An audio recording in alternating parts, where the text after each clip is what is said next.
दिने जो माटी मरुड़ी आ कर आज सेठी हसुची सबुजीवा।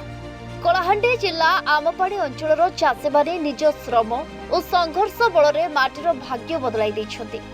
पहाड़ बुकु चिरी बोही आसुथिबा करक झरणा आज साजिछि हजार हजार चाषी जीवन रेखा।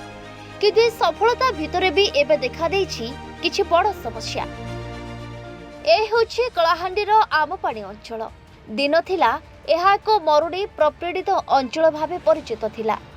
जलसेचनर अभाव जोगु चाष कार्य स्वप्न पलटिथिला। किंतु सही समय जन्म नेइथिला एक नुआ संकल्प।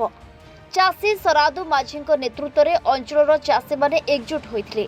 पहाड़रू बही आसुथिबा झरणा पानी को पत्थर और माटी रे आड़ीबंध निर्माण करी काठ डंगा साहाय्य जलसेचनर व्यवस्था करथिले।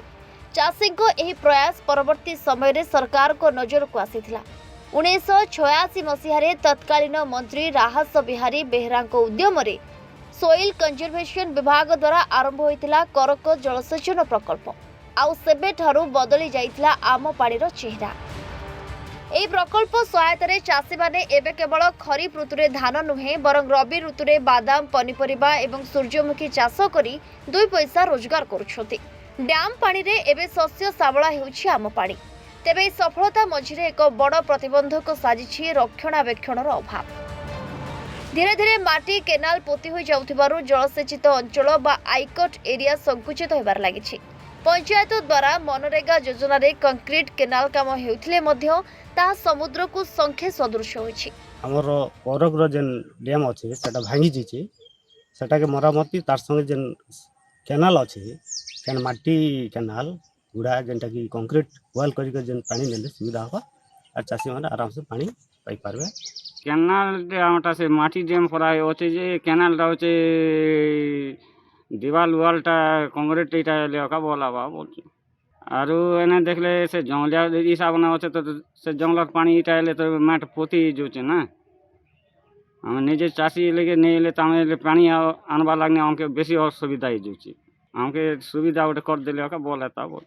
आमर गाँ पाखे जेन गोटे झरना अच्छे ये झरनार पेन के आगर बहुत पूर्वपुरुष मैंने आमर पानी के निजे निजे पानी केनाल करी करी पहाड़ तरा तरा आनी करी से माने चाष करी जीविका निर्वाह करते। किंतु सेतकिरे ग्रामवासी उद्यम जेन करबारटा सेटा सफल नहीं होते।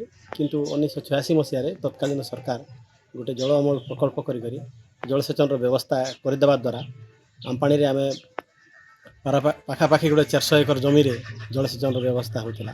किंतु एबे केनाल मरामती और पुनरुद्धार आवश्यकता अच्छे जहाँकि चाषी मानकर गोटे डिमांड अच्छे जे केनाल सिस्टमटा वर्तमान जुगोपयोगी होबार आवश्यकता रही। तेबे देखिबाकू बाकी रहिला केबे प्रशासनर नजर ए पुरातन जलसेचन प्रकल्प उपरे पड़ुछि एवं आम पाड़ीर चाषींकु ए समस्यारू केबे मुक्ति मिलुछि। कलाहांडी कोकोसरारू तापस रंजन राय को रिपोर्ट फोकस प्लस।